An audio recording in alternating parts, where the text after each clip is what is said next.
Thank you, Anirban. And good evening, ladies and gentlemen. It is a proud privilege for us to have such a stalwart of the industry with us because I was just going through the content.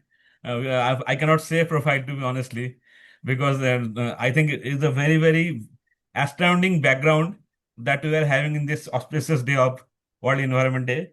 Welcome, Dr. Rath. Actually, to be honest, I just got introduced with him just recently out of one webinar, and I just somehow dared to ask him if he can have some few words for us. And he is so nice gentleman. He immediately agreed out of his busy schedule. He is traveling to Singapore for some conference tomorrow, and although he is from Odisha, our neighboring state, but currently he is attending this webinar from Mumbai. Uh, Dr. Roth, it is really nice to, host you. Sometime I would like to have you in person so that Kolkata can have much more of from yours. I can say one thing, very even after uh, say around 16, 17 years of superannuations, he is into continuous contribution mode for the society. I was going through the content of some website. Every alternative year, he is coming out a compendium of his experience, right from corporate governance to ESG to SDG. So, and I think many more things to come in the future. We'll be definitely keep close view on that. It is the opportunity to just introduce because otherwise it will be I'll be cutting his time. Dr. Arun Kumar Rath is a distinguished civil servant, eminent professor, management consultant, author, and columnist. He is from 1973 Bihar cadre, and during this wonderful career, he finally worked as the Secretary Education Government of India, and he was instrumental for Right to Children to Free and Compulsory Education Act 2009 as a government director in boards of SAIL, NMDC, MECON, and Vizag SAIL, that is 204 to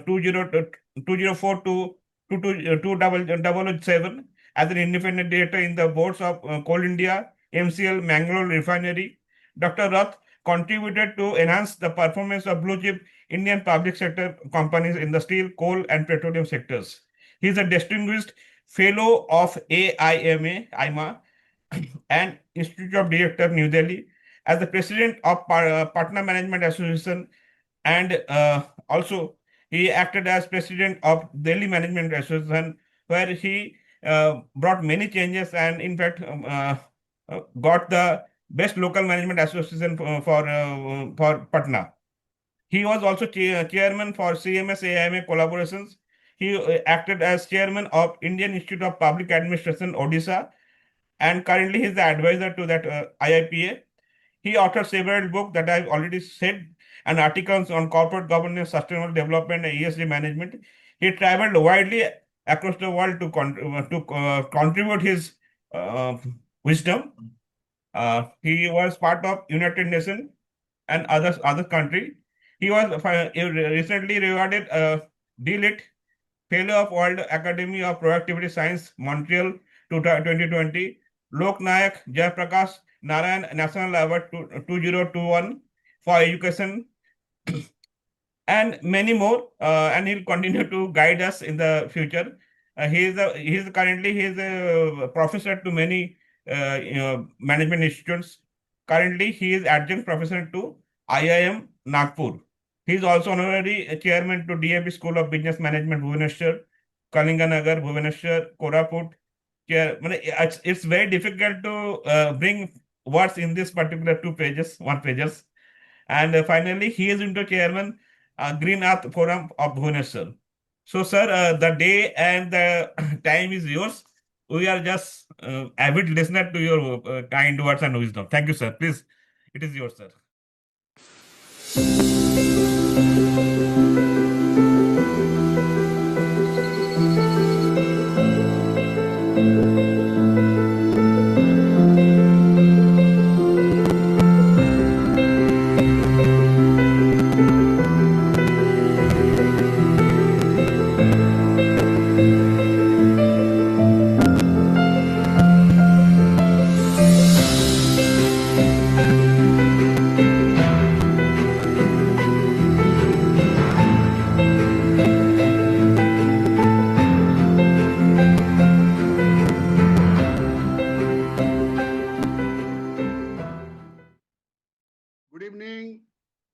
Mr. Indranil Banerjee, Thank you, sir. President of Kolkata Management Association, Mr. Indranil Bhattacharya, all the office bearers and members of the esteemed Kolkata Management Association, my colleague, Mr. Saroj Kumar Mahapatra, he is currently President-elect of Rotary Club Bhubaneswar, and Rotary Club Bhubaneswar, of which I am a member, are doing tremendous work in the area of sustainable development, green earth movement, and many other things. So all the distinguished guests of various organizations and my friends, it's a proud day for all of us that Kolkata Management Association is observing the World Environment Day on 5th June 2026. Very appropriate occasion, and I must compliment that 70 years Kolkata Management Association has they have been established for last 70 years and doing tremendous service to the cause of management education and civil society movement. I must compliment all the members of the Calcutta Management Association, and I'll be very happy to have partnership with this august body of India in various fields of national development. I must thank Mr. Indranil Banerjee, President, for inviting me to deliver this talk. Friends, my plan is that I will speak for about 30-35 minutes or so, and then we'll have discussion. It is not that I am having all the wisdom. There are many people who are wiser in the audience. So we must also have benefit of their experience and wisdom. So they may at the end give their comments, raise discussion points. They will differ with what I say. It is not that they must accept what I say as gospel truth. I'm only giving a point of view. But it's a time to discuss, deliberate, and join hands to move forward for a noble cause. So friends, let me just open my presentation. And I hope you can see my presentation. I hope you can see it. Yes, sir.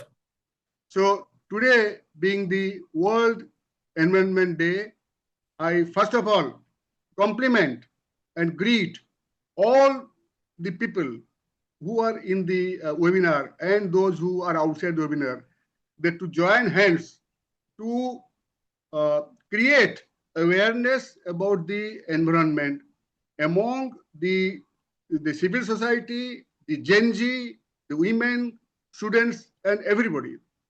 And the topic that has been given to me is nurturing the living planet. In fact, this is the very topic of my book, which I co-edited 2 years back. And along with that, ESG, Sustainable Development Goals, and future of responsible growth. Quite a big topic, but I'll try to present the relevant slides on all the 4 aspects and then open for discussion. Friends, now this is the logo which we should like to see. This is the image of the world which you like to see: green, blue, and maybe ice, the glaciers of white. But what we have today is more brown, less green, and lot of pollution. Even the water of the ocean is not that green, that blue, or the phytoplankton green. Phytoplankton green is the phytoplankton is the organization which is a carbon sink in the ocean. So that is now suffering. So we have to now restore the pristine glory of the world, the ocean, the wetlands, water bodies, green earth, everything. That is our duty towards ourselves first, and then to the world. Of course, ourselves first, because we suffer if we do not perform our duties. Friends, just to inform you that we have the logo for this year's World Environment Day is very, very appropriate, inspired by nature, for climate, for our future. Is our future. We each one of the human beings on earth, each one is responsible for our common future. If we do not work for it, we suffer. It is not the government, it is not the organization, not the corporations, but I, you, and everybody you suffer. Therefore, the logo is the caption is very appropriate, inspired by nature. Look at nature and be inspired by nature for climate, for our future. But both are at risk. Friends, now I just show you the source of my talk. One is my own book, which I published in 2022, that is Corporate Governance. It gives a message about governing the companies for social good.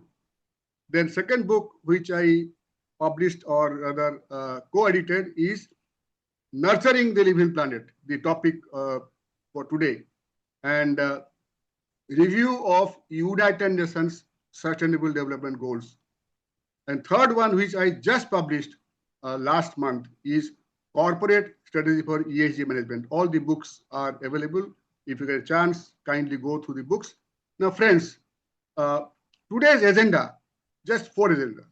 1, statement of the problem. What is the problem? Why are you discussing about the environment today? Problem is stated. Then what are the current strategies and initiatives? What is the future roadmap? Having understood 1, 2, 3, what is our resolve on the Environment Day? These are the 4 broad agendas. We discuss about all the agendas and come to the discussion points at the end. Friends, now what is the problem? First, the problem statement. Once we know the problem, then we can find some solution. Now, I don't say that I'll be stating all the problems within a short time, but the highlights of the main problems I'll place before you. First problem is, look at the slide. It is the industrial revolution, human activity, development activity, particularly on a massive scale, on a reckless scale, is what is causing the global warming. In fact, the industrial revolution, that has been the triggering point of global warming. And you can see it is never coming, is not going to come back to the blue zone, unlikely to come back, unless we make drastic efforts and drastic attempts to reverse the process. We can, but if we want to do today on the Environment Day, we must resolve that we must bring it back to the pristine glory of blue. Now, there's a concept called tipping point. Now, tipping point is a point at which, if the warming goes beyond that, it cannot come back. So there are already warning signals that tipping point perhaps is going to reach very soon. Therefore, enough danger signals are there. So everybody has to wake up. Not government. Government may do, may not do. The individual human beings must understand that they are under threat. Item number 2. In New Delhi on 20th September, Unilever's global CEO, Alan Jope, made a statement. The estimated disruptions caused by rising temperatures will cost companies $1.3 trillion by 2026 this year, and is likely to result in loss of 80 million jobs. 8 crore jobs are being lost just because of global warming, stressing that there's a need to build sustainable business. The business is going to suffer very much. They are not going to gain out of it. So business is a call to business, and Unilever is the biggest job giver. The biggest job giver says jobs are going to be lost purely because of global warming. So there are warning signals. And he said that cost of inaction is far greater than cost of acting. So act fast to save the situation. Now, item number 3. The dew is becoming toxic. In the morning when you get up, the dew is becoming gradually more and more toxic. Warning signals. Now, then, as you know, United Nations has promulgated the 17 Sustainable Development Goals in 2015, and regularly they publish reports about the progress. Now, from 2015 to 2000, almost 25 years, the progress was very, very good, I must say. It was almost as per target. But after 2020, due to COVID pandemic, due to Ukraine war, and now due to the Iran and Israel war, all the goals have been upset. So the UN Secretary General has reported in 2025 the status of the SDGs. Conflicts, climate chaos, geopolitical tensions, and economic shocks continue to obstruct progress to meet the 2030 targets. Just 4 years are left. Only 35% of the SDG targets are on track. Nearly half are moving too slowly. 18% are in reverse gear. That means some of the achievements have been reversed. Over 800 million people are trapped in extreme poverty, which what you bring in as the zero poverty, that is now being almost reversed. Carbon dioxide levels are at the highest level in history. 2025 was the hottest year on record, surpassing the 1.5 degree threshold. Paris Accord says that global temperature cannot be allowed to rise beyond 1.5%. But last year, or year before last, perhaps we crossed it. Then peace and security have worsened, with over 120 million people forced from their homes, more than double the number in 2015. The report urged something for ambitious action in 6 critical transactions: food security, energy, digital connectivity, education, jobs and social protection, and climate and biodiversity. Last one is very, very important for today's delivery. So these are the warning signals. This is the problem before us. Now, friends, in 2015, when the then Secretary General announced the 15 SDGs, somebody asked him, "Sir, this is your plan for the earth. Suppose your plan A fails, what is your plan B?" That time, the then Secretary General Ban Ki-moon said, "There is no plan B because there is no planet B. So either you save this planet or you all perish." Friends, now this is only one earth. Friends, Paris Agreement is again a problem which was supposed to be a solution, but it has not been. It has been reversed in a way that 1.5 degree rise is all that needs for much of the world to survive. Many countries will be under sea if we do not implement the Paris Agreement. But unfortunately, at the Conference of Parties Summit at Belém in Brazil in November last year, unfortunately, the most powerful economy did not participate, boycotted. In fact, they said, no, this is all hoax. But good news is that American companies, American private funds have promised that although government is not going to give us money, we will provide equal amount of funds for global cooling. So the good news that private initiative corporates are coming in a big way to fill up the gap which the most powerful economy has not done. So friends, this is the way. Now, sustainable development. As you know, in 1987, UN came with a report of our common future.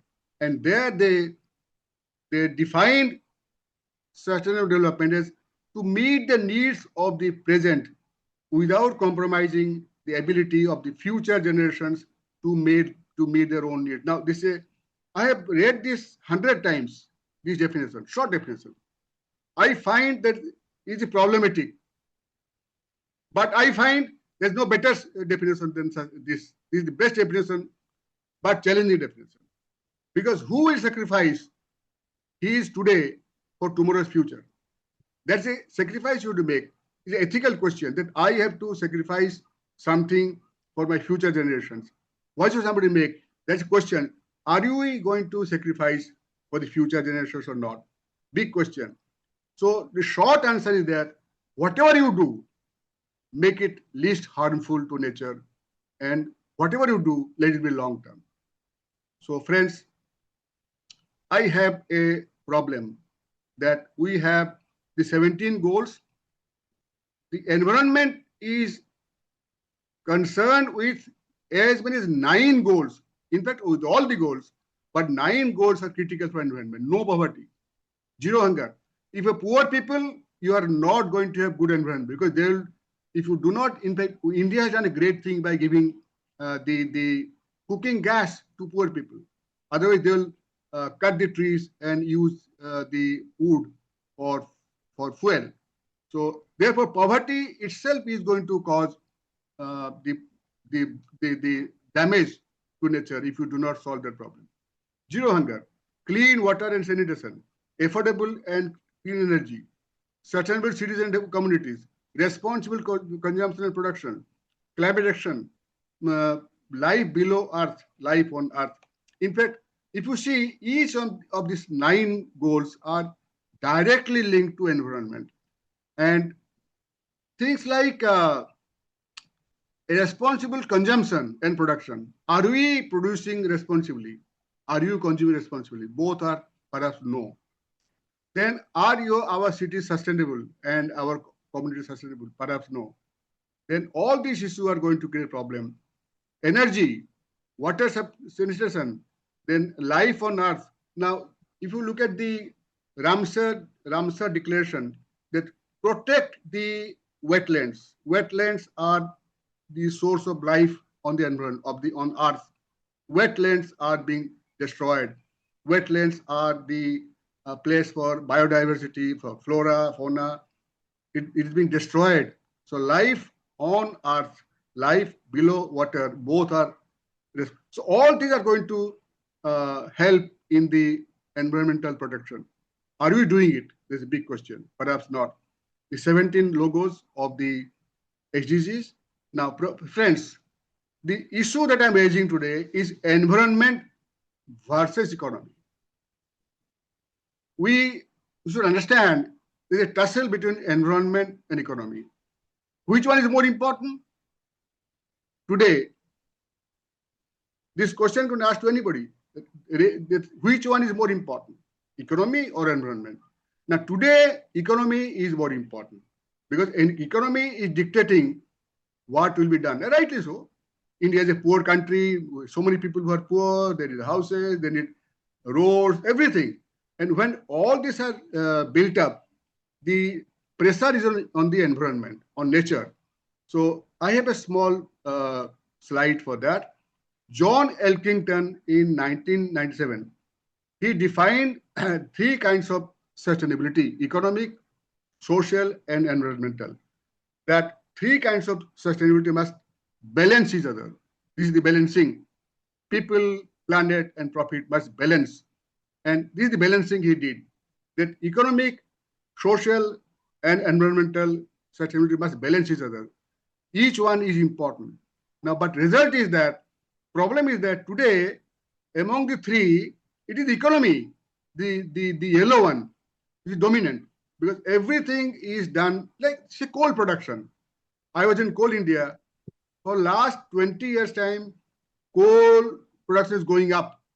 When you know that coal is dirty, we should replace it by something else. Nothing has been done. So because economy says, I want more thermal plant, more thermal power. So therefore, economy dictates as to what should be done, not environment. Now, this is the situation, current situation. Economy is dictating to environment what should be done. Now, I don't deny that we need to develop. I don't deny that we need to have lot of power at any cost. Even dirty coal, dirty power we must have till we replace by green power. But recklessness is very important. Now, the desirable situation is that when environment dictates to economy, when it will come, I don't know.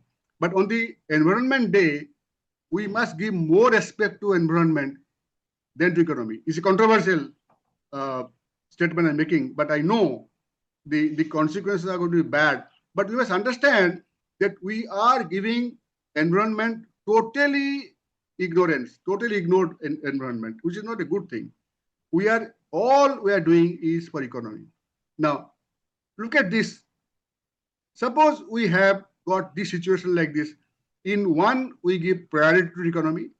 The other, we give priority to environment. So we have to choose which model is preferable. On the World Environment Day, let us give more respect to environment. Not that we give a go by to economy. I don't mean that. But recklessness is the problem. Environment is being recklessly destroyed, recklessly ignored for all kinds of development, which is good. I mean, I don't deny that we should, but never ignore environment. Give respect to environment is a stakeholder that will improve the situation. Friends, now the greenhouse gases, the Nobel Prize for peace was given in 2007 to IPCC. That is because they identified that greenhouse gases are the cause of global warming. And where from they come? Methane. Plenty of methane India is producing. Agriculture. So now we have to change our cropping pattern, have more of millets, less of standing crops, or standing water in the crops, carbon dioxide. So methane is something which India is abundantly producing. So we should change our ways. On the Environment Day, can we have less of methane, less of carbon dioxide? So now look at the gas emissions by sector.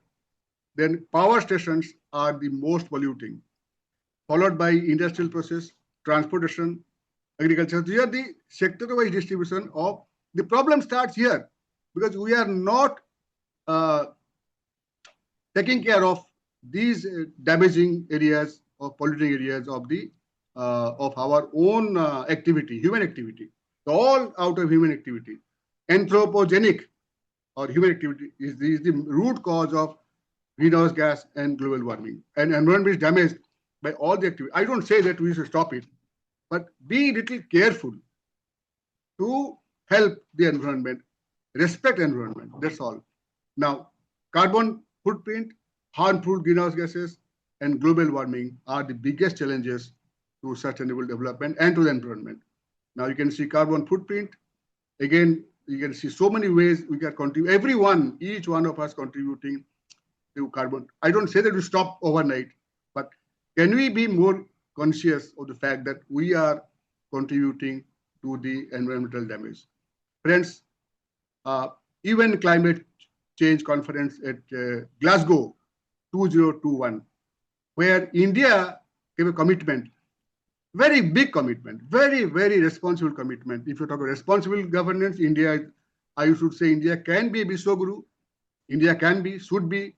Now, India has taken a big lead that entire approach is to have more of green energy, less of fossil fuel consumption. Very good. None other than Prime Minister Modi himself stated at Glasgow, we should do it. But last one, that India will be net zero by 2070. Somehow I feel little uncomfortable. That India, considered to be Vishwaguru, but with the last country on earth to become net zero. Before China will be net zero by 2060, India will be 2070. That is something not. But I think India is going to make it advanced. Maybe by 10 years, 20 years time, we should. And good news is that, next one is good news, that PM Modi inaugurates 300 megawatt of NTPC solar power plant at Rajasthan. It's a good news that we are making very serious attempts.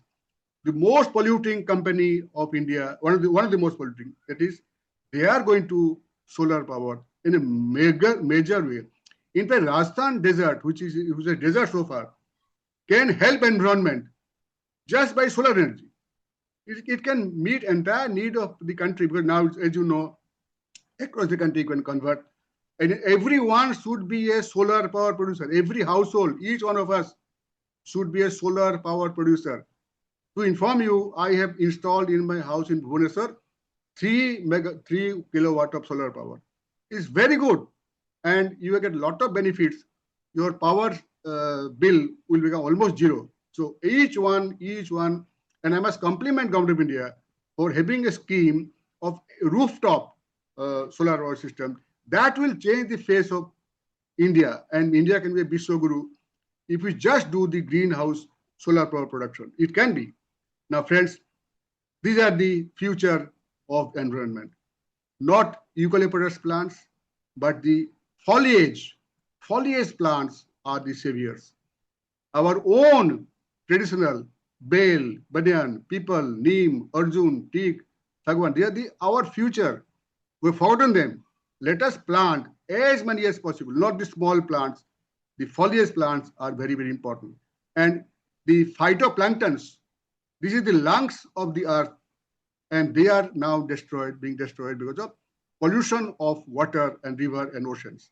These are in fact, 50% of the carbon sink comes from these sources. So we must preserve and protect the phytoplanktons of the ocean, all the water bodies, the wetlands must be preserved.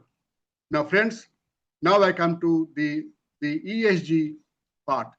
Now, ESG, we are talking of the Sustainable Development Goals.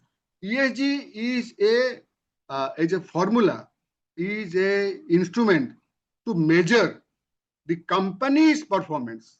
So now it is seen that many or most of the companies who are actually in the production process, using energy or throwing waste, they are responsible for environment in a big way. So ESG has come for last about 20 years time, that let us measure the performance of companies on the ESG parameter. On 100-point score, how a company performs on the 3 parameters: environmental, social, and governance parameters. I'll just show you in brief.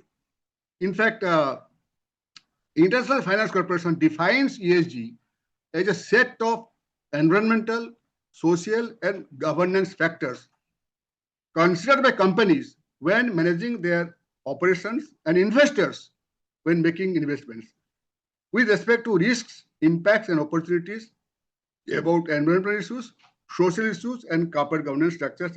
So that means the companies have to adapt these principles and declare how much they are scoring on the ESG parameters out of 100 points. And the investor shareholders are also judging the companies. If you are doing high on ESG, I will finance, I'll provide you the shares or withdraw. So it is both ways. ESG is becoming very, very important. In fact, these are the non-financial parameters. They are becoming crucial for rating of companies in the world and also in India. So briefly speaking, I'll show you that the company's effort on carbon footprint reduction on the environmental side, energy efficiency, greenhouse gas emission, energy consumption, waste generation, recycling, water usage. These are the factors to measure companies' contribution to environment. Similarly, for the social matrices, how are they concerned about employees' health, diversity, equity, inclusion, and equity and inclusion, employee turnover, labor practices, human rights violations, and community. These are the parameters to measure a company's ESG efforts. And lastly, governance, how they are being governed. Now, ESG and SDG, they have overlap. ESG, SDG, if you see this parameter, ESG and SDG are overlapping. In fact, out of 17 goals of SDG, 6 are environmental, 5 are social, and 6 are governance. 5, 6, 5, 5, 6, 6, 5, 6. ESG and SDG have a convergence. And this is the diagram. They are seen same thing from different point of view. One is a principle, the other is the measurement.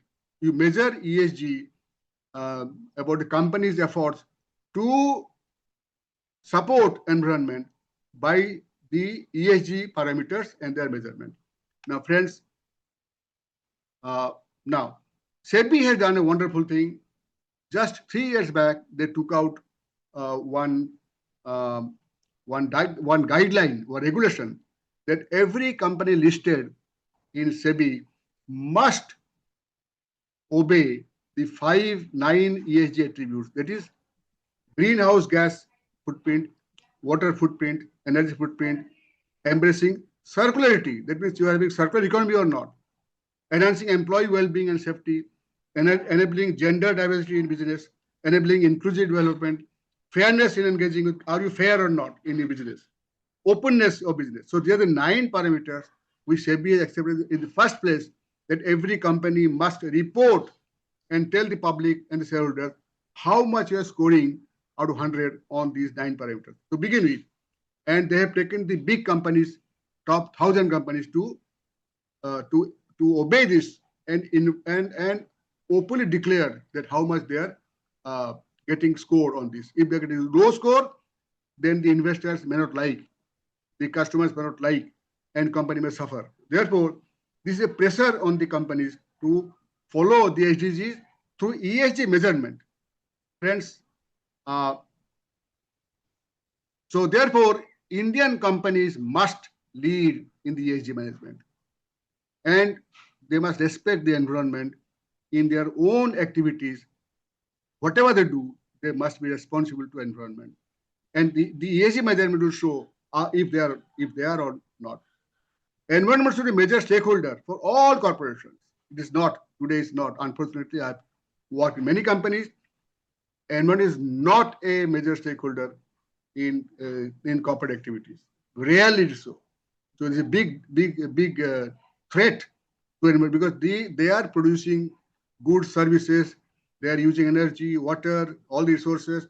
If they are not responsible to the environment cannot sustain for a long time. So therefore, there is a big duty towards the environment. Friends, now I have drawn a movement scale that ultimately CSR, ethics, sustainable development, ESG management, and through corporate governance, all must lead to, you must earn profits. Nobody says that don't earn profits, but profits with positive social impact.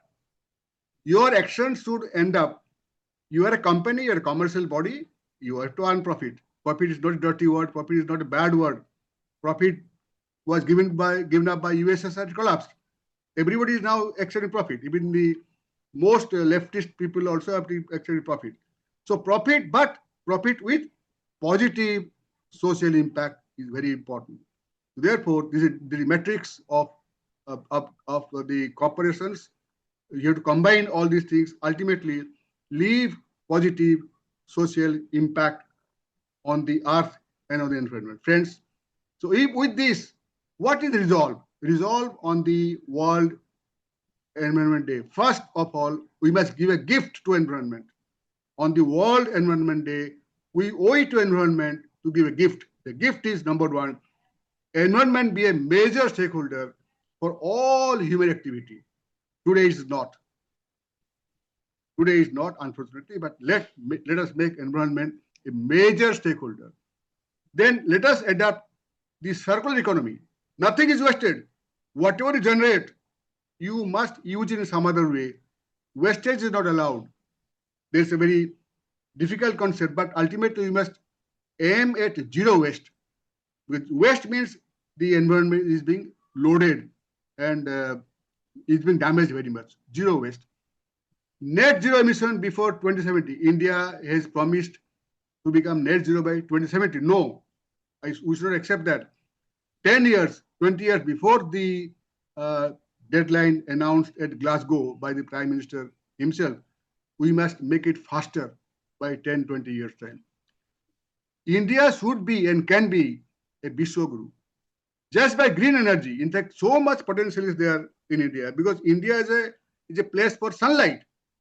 Sunlight should be used for green energy. Why should we have so much of polluting energy? I don't say that we should stop coal, nor we should stop fossil fuel. This was supplementary. Main should come from green energy. And India can be a Vishwaguru by leading the green energy movement in the world. It's possible. Then agriculture sustainability is not agriculture is not sustainable. Water and cropping pattern must be used in such a way that our own, we are an agricultural country, so our economy is highly agricultural.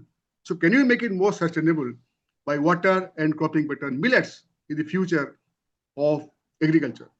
Developed national carbon sinks, water bodies, clean water bodies, canopy forests are our sinks. They absorb the carbon dioxide. Let us develop.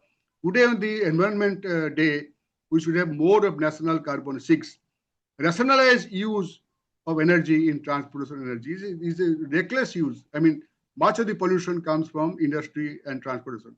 Can we make it more friendly to the environment? Implement SDGs with vigor. Now, only 4 years are left from 2015 to 2030 to achieve the SDGs. It is impossible to achieve. We may extend the date beyond 30, doesn't matter. Because of COVID pandemic, because of Ukraine war, because of ongoing Iran war, etc. We have problems. So we have to extend the date from 2030 to beyond maybe. But try to tighten the belt. In fact, UN has said that we can do it with more resolve. Now, preserve life on land and sea and wetlands. Life on land, life in sea and wetlands are the real clue. They hold the secret of the environment. So we must preserve that. Encourage corporate action. Corporations are, I must say, I don't want to say sweeping comment, but that is not realized by the corporations so far, because the profit motive is still driving. Short-term profit motive is still driving the corporations. So can we make because we are all stakeholders, we are all shareholders, we are giving money to the corporations. As the shareholders and stakeholders, can we put pressure on the corporation that please better ESG, show us your ESG scores. If they're low, tell us why they are low. You cannot damage our future just for profits. Profit you want, but not at the cost of environment. Then self-audit by business, by individual. Everyone should audit himself or herself. How much I am contributing to pollution? How much I am helping the environment? If I'm not, why not? Let us not wait for government or the states or this and that to do. Let us begin with ourselves. Every day we are polluting. Every day we are contributing to the environmental degradation. Can we reverse it? What we should do? And lastly, friends, Kolkata Management Association, civil society, they have a big role to play. What they are doing today, I must compliment Mr. Banerjee, Anirban, and all members of Kolkata Management, that they are doing this work of environment. The civil society movement is very, very important. More power to the civil society, more power to such organizations.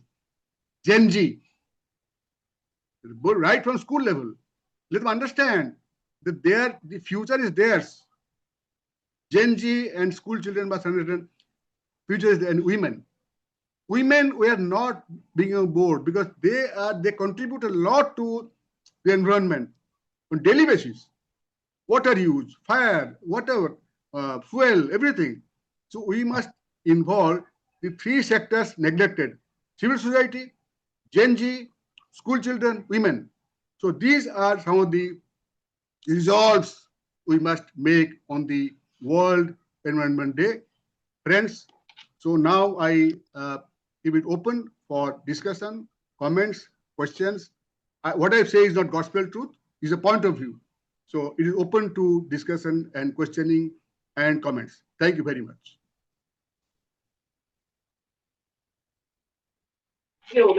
Sorry.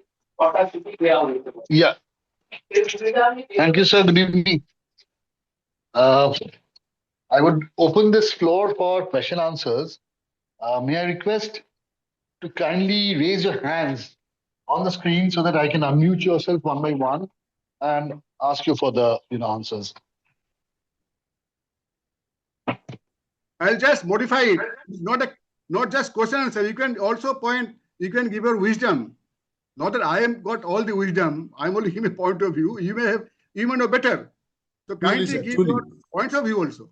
Yes, if anyone wants to make any point Dr. also. Dr. Roth, thank you for your wonderful presentation and valued words. In our forum today, we have at least three members from the our sustainability task force. That is Dr. Supriyo Biswas, Dr. Monindranath Nath, and Devanjan Sarkar, who is representing Gen Z. So definitely, I request them to open up and keep their audio open, unmute, and say few words before we go to the larger audience. This is my kind request. Please allow it. Thank you Thank you, very sir. much. Thank you. Wonderful. Dr. Supriya Biswas, please kindly unmute yourself and say your good words. And Monindranath Dada and as well as Devanjan, please unmute yourself and come out with the perspective. What you are planning with the sustainability task force? Because this is the Supriyo first initiative Biswas, this year. I've given him that. Yes, sir. Please, we have Dr. Supriya Biswas. Sir, please. Mr. Rath, may I request you to kindly stop sharing your screen so that we Okay. can start off? Thank Okay, you, sir. done. Mr. Biswas? Yeah, sure. Yeah. I mean, thank you for the perceptive discussions on this ESG, and it has been quite insightful.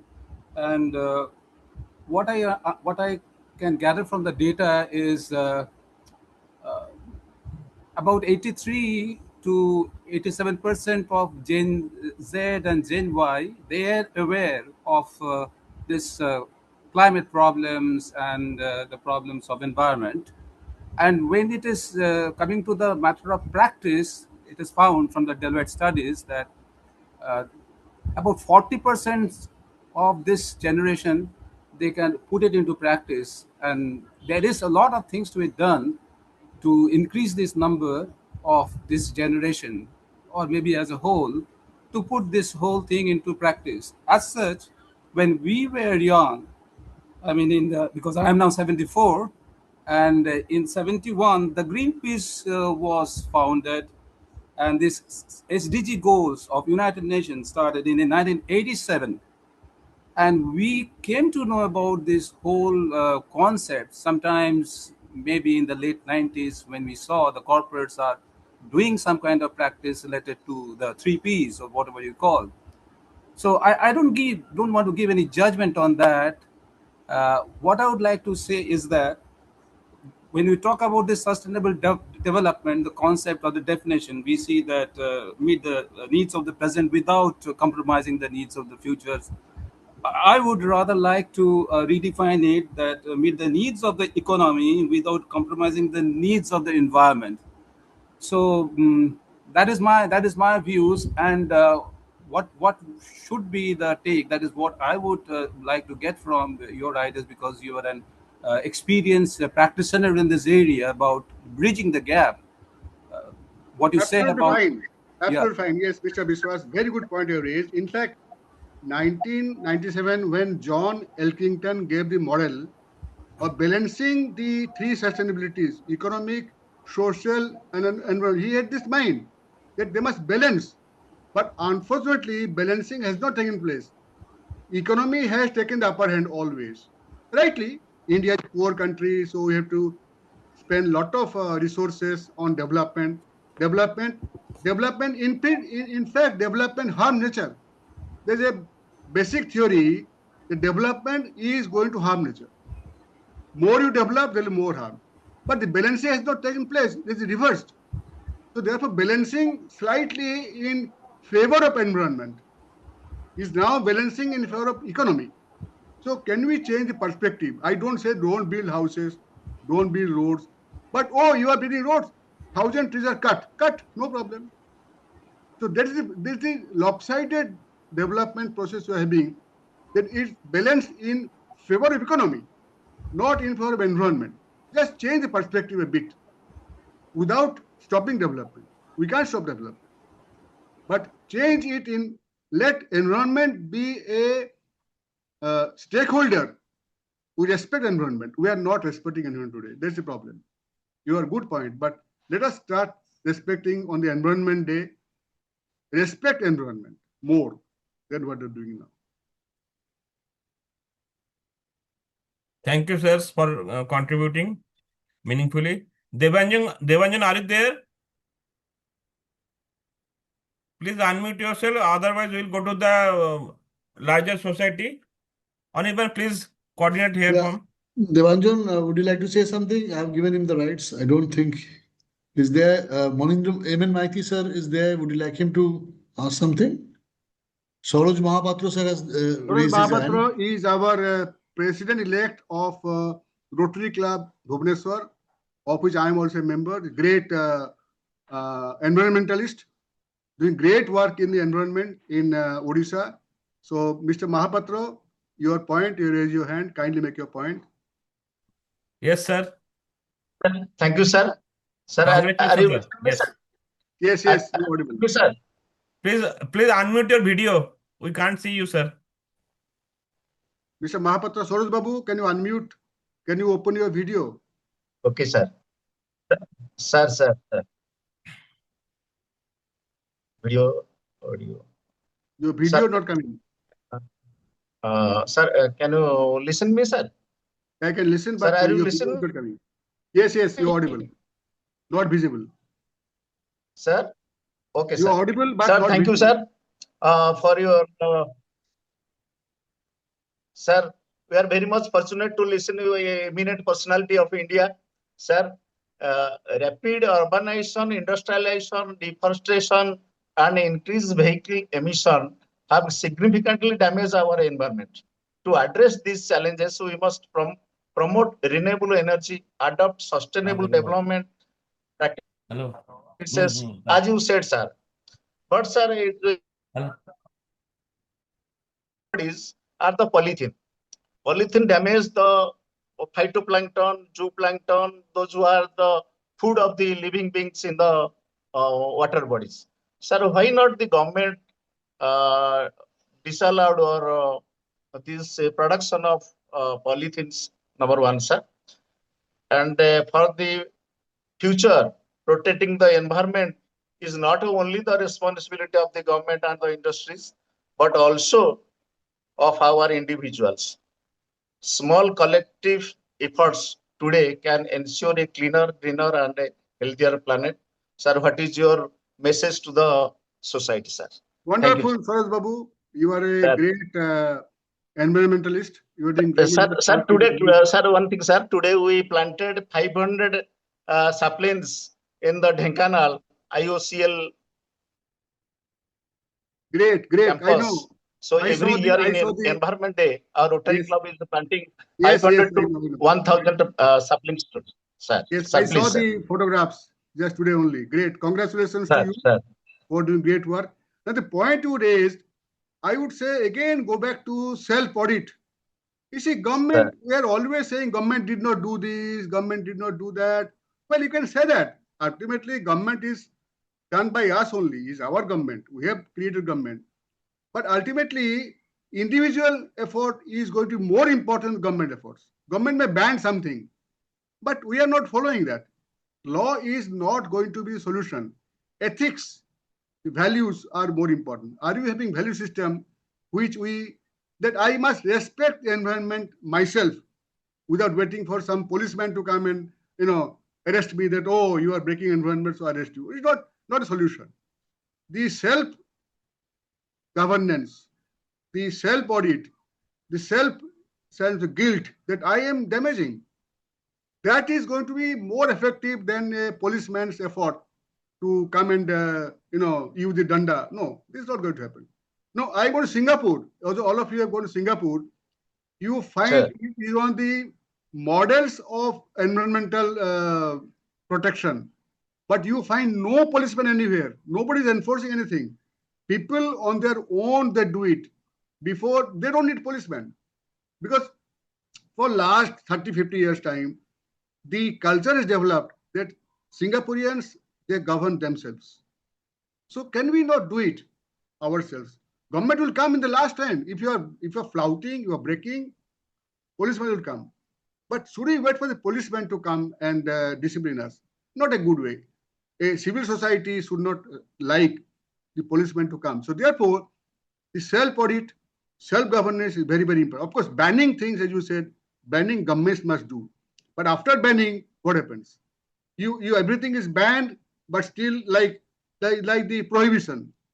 Prohibition is banned. Prohibition is there. There's prohibition, but you are getting all the liquor available.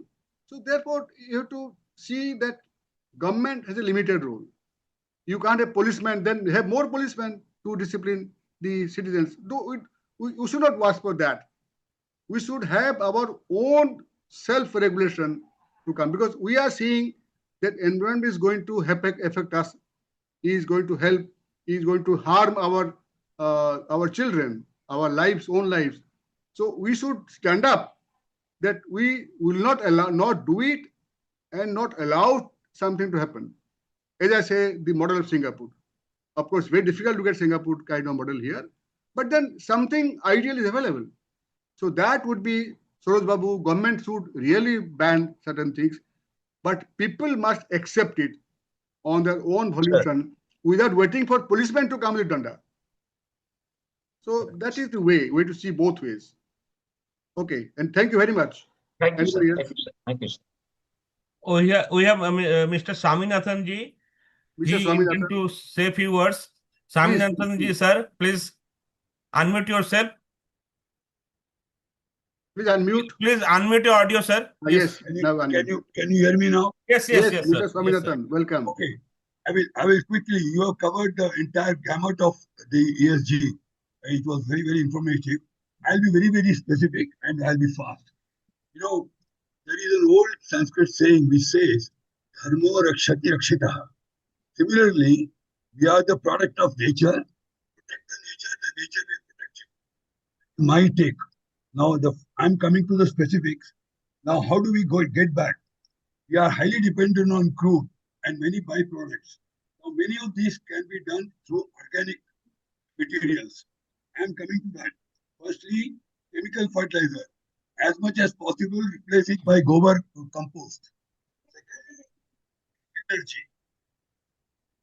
Solar, biogas is important because that will make the rural folks independent, and it will create employment.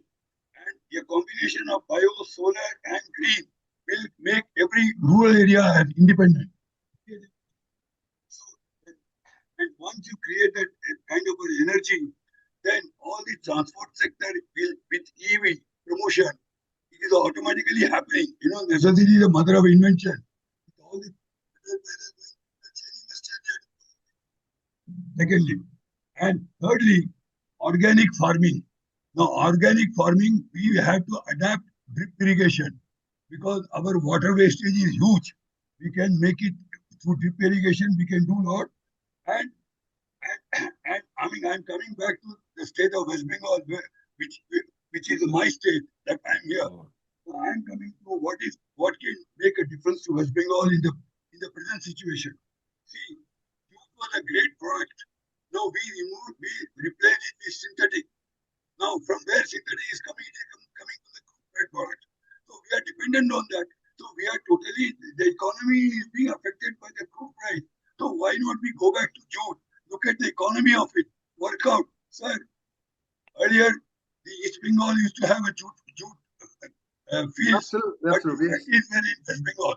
Today, I have traveled all over Calcutta, sir, north to south, east to west. I have seen huge number of jute factories which can be modernized and we can create the jute products. Believe you me, that because jute is not only for making a sack. Jute has got, you go to Birla Jute in Bajbat. See what kind of a carpet they make out of jute. What kind of fabric they make out of jute. Now, that is coming to the point. Now, let me come to that other third point. Sir, Kerala never wastes anything of the coconut shell. It never wastes anything of the banana stem. Now, why can't we adopt it? Why we should need plates? We remove the plates, sir. I mean, today we are having plastic plates bringing the food from outside. Remove the plastic. And believe you me, whatever plastic we are having, you know, in Madurai, they have made the entire road with plastic. Why can't we do that? Now, having said that, so therefore, jute will create so many.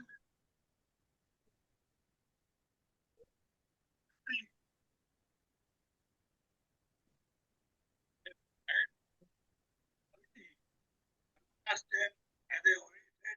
Mr. Swaminathan, for making wonderful points. Can you hear me now? Now, it's agreed. We must go back to the traditional ways, which are very much friendly to environment. Yes. Now, one point I'd like to add here is about energy. Now, I don't mean to say that we should give up fossil fuels. I don't mean that. The mix today, 10 years back, India used to depend 80% on the fossil fuels for energy. Today, it has gone down to about 65-70%. India is now making huge progress. Energy mix will be there. Petroleum, coal are not be discarded immediately till we have a substitute. But India is making great progress by using solar power. In fact, so much so that our Glasgow promises are almost being met about the production and use of solar power. Great. India is making great progress. More and more. Ultimately, something will remain for emergency. Coal and fossil fuel, petroleum will remain. I don't say we discard it, but will be emergency only. We should have more and more of solar power, more of wind power. In fact, Europe, Germany, France, UK, they made a great progress. They are industrialized, but they have virtually stopped coal use. They keeping coal as a reserve. The more of wind power. Lot of wind power in Germany. You'd be surprised to know one of the most industrialized nations on earth is using wind energy. Germany, France, coal is banned in the UK.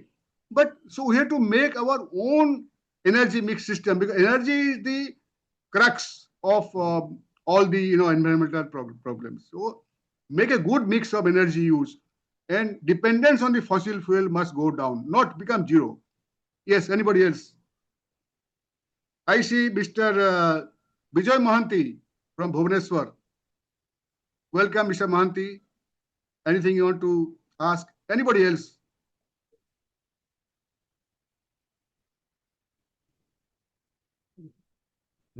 If we don't find Mr. Mohanty, I've given the speaking rights. Mr. Mohanty, if you want to unmute yourself, please. Else, we would call it a day, and Dr. Arijit Banerjee, who is also a sustainability task force member and also sunrise Yes, Dr. sector. Banerjee. Yeah, Mr. Mohanty, if you could kindly. Would it be possible to switch on your video, Mr. Mohanty? No, I don't know. Okay, sir. No You problem. are Audio. unmuted. Yes, You are sir. muted. Yes, sir. Unmute. No problem. I No problem. I hope that all the discussions are so positive that in individual capacity, we must try to develop what we think is proper and helpful for the environment and the sustainability of the nature.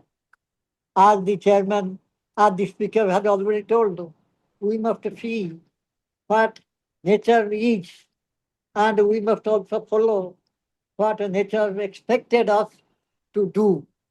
With this much, I stop, sir. Okay. Thank you, Mr. Mohanty.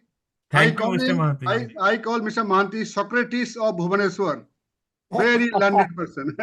Sometimes, Thank you for surely, sir, joining we and look making your forward to see point. you, Thank you sir, very much. and get ourselves blessed. Devanjan, do you have any words? Devanjan is the representing Gen Z. Sir. Gen G. Yes, please. Please unmute yourself, Devanjan.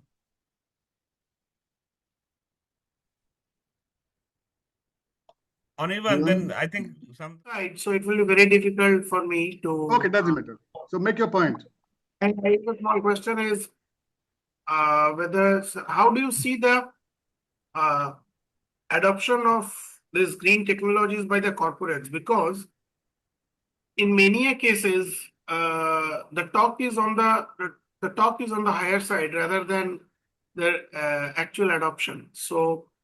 Especially the MSME, because they constitute a large part.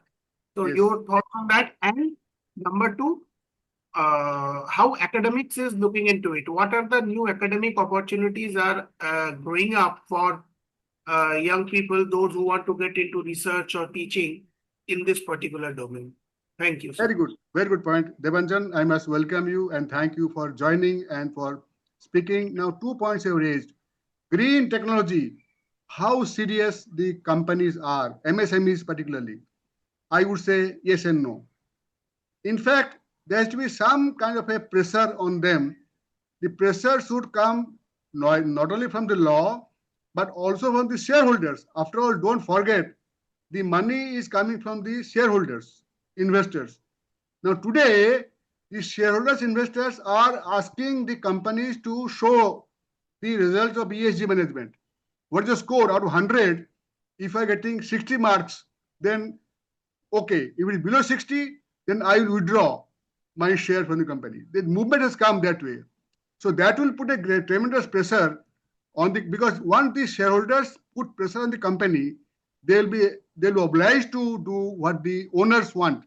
So there's one great tool on the investors, shareholders, stakeholders, customers, and the suppliers to put pressure on the companies that please do not damage our environment.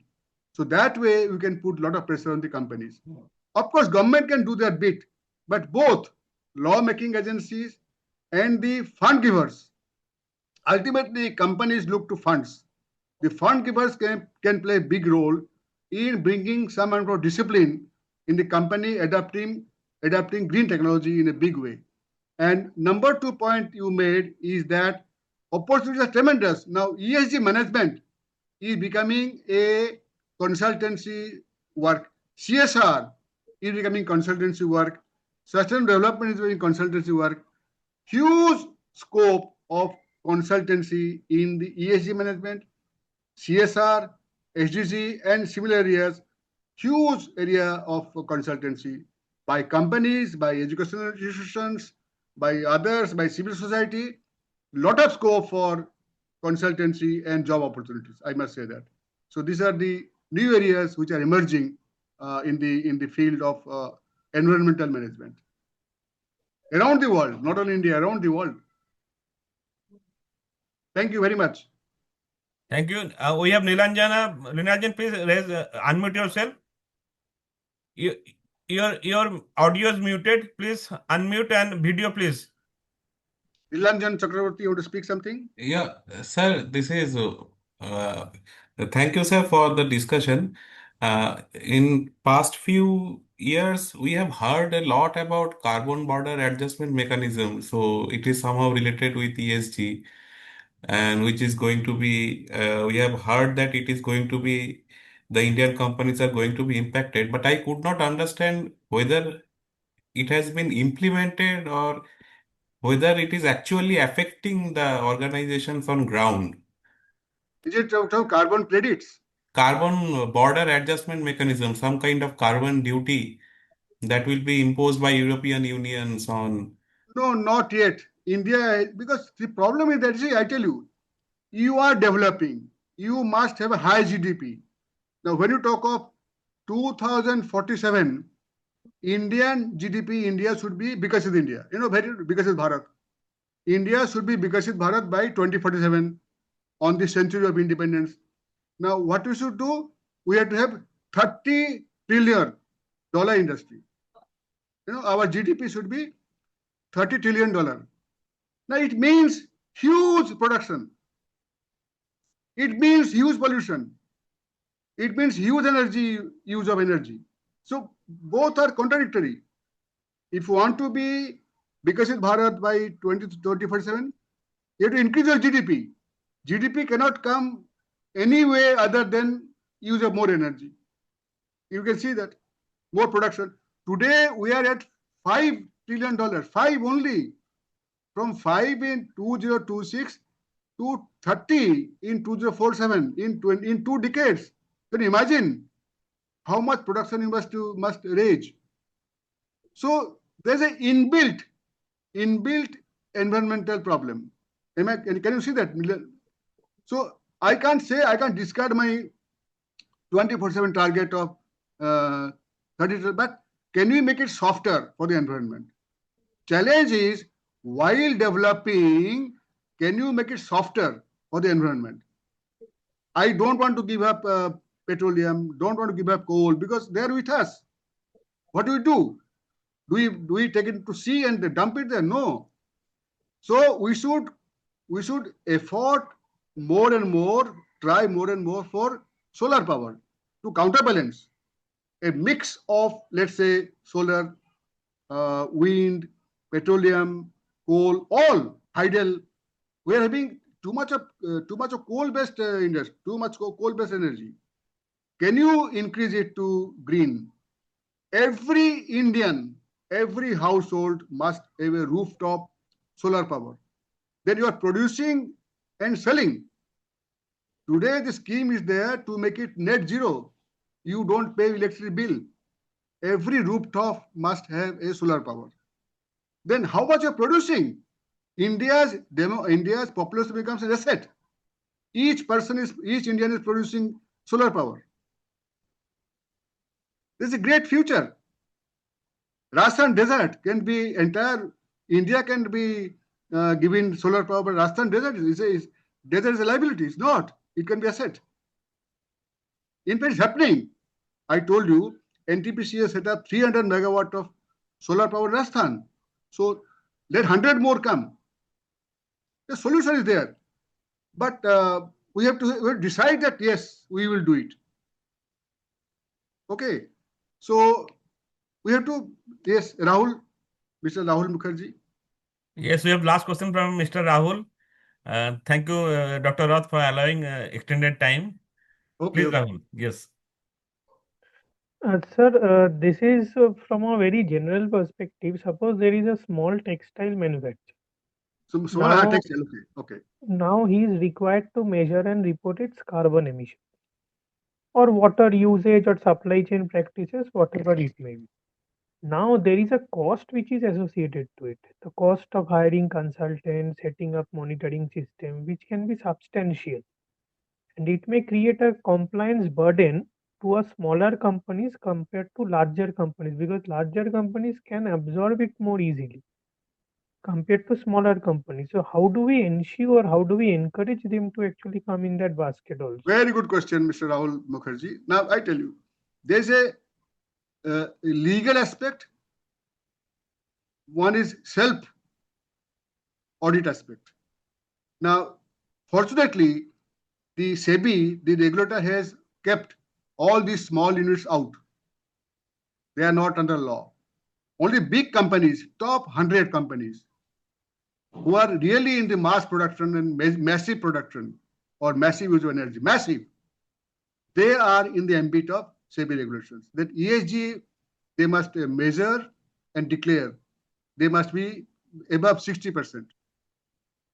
So for them it's a law.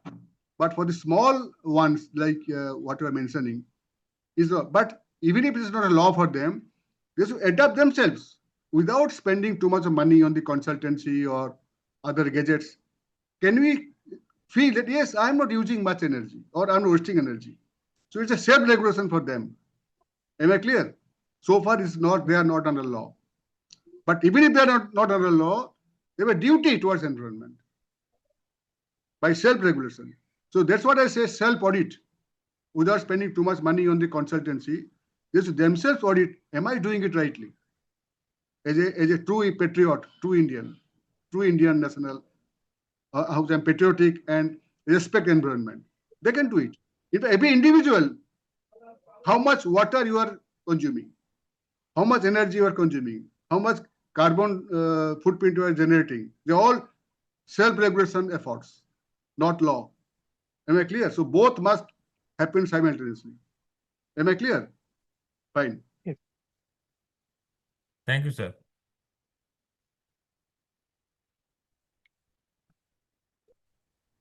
If sir, if we can call it a day, I can request Yes. Dr. Arijit Banerjee to say the formal vote of thanks.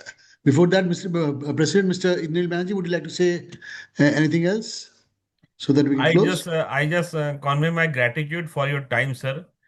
And Dr. Rath, we look forward to see you in Kolkata very soon. Very much. I will And come. please do connect when you back from Singapore from your conference, I will etc. visit. Yes, surely. Thank you, sir. It And will be joy to visit and your. gentlemen, for your time, because it is just end of the week, so many you have many appointment, and we also have tomorrow another program. So get yourself tuned for that too. Thank you, Dr. Thank you Arijit. very much, Mr. Banerjee and the Kolkata Management Association for the great work you're doing. 70 years of service Yes, sir. to India. I must congratulate all of you. Thank you, Thank you sir. very much. Finally, may I request Dr. Arjit Banerjee, who is executive committee member of CMA and also a part of the Sunrise subcommittee and the sustainability task force. He himself is an entrepreneur and of course a social entrepreneur, and also he is known as the toilet man of Bengal. So he is also into CSR activities and also environment per se. So may I request Dr. Banerjee to kindly propose the formal vote of thanks. Thank you, Anirban. Thank you, Indranil sir. First of all, Dr. Rath, I think your entire presentation was a Bible for us. It had so much of knowledge to be shared for whoever wants to be into sustainability and take it as a goal for their life. They can actually keep this handbook ready with them for learning much more on this. So thank you for that. And you have been very candid. I don't think many of the bureaucrats I have met so far, or the retired ones, who have been very candid on their attitude and opining on subjects and which are detailed for state and center. So thank you. We need more of people like you in the system who can actually come up and help sustainability entrepreneurs to grow more. And your entire presentation had an underlining factor which said self discipline is first. When you said your last words in the uh, question answer, you said that if somebody is not having a law foundation to go for audits, they can go for self audit. So that shows that organizations should more or less have a self discipline, which is the basic foundation of all of us. I think this is a very enriching session. I have been following this session throughout the evening today, and we could not have asked for more on a World Environmental Day apart from this. Thank you, Calcutta Management Association, for associating and giving us Dr. Roth's this version today. Thank you so much for being with us. We look forward for more opportunities to be together, and we look forward that you visit Calcutta and be with us in Calcutta Management Association sometime. We'll feel great actually. Thank you. I look forward also to visit Kolkata and be with all of you. Dr. Banerjee, thank you very much. Now, salute to Mother India, salute to environment, and salute to everybody in Kolkata Management Association. Great work you're doing. I must compliment all of you.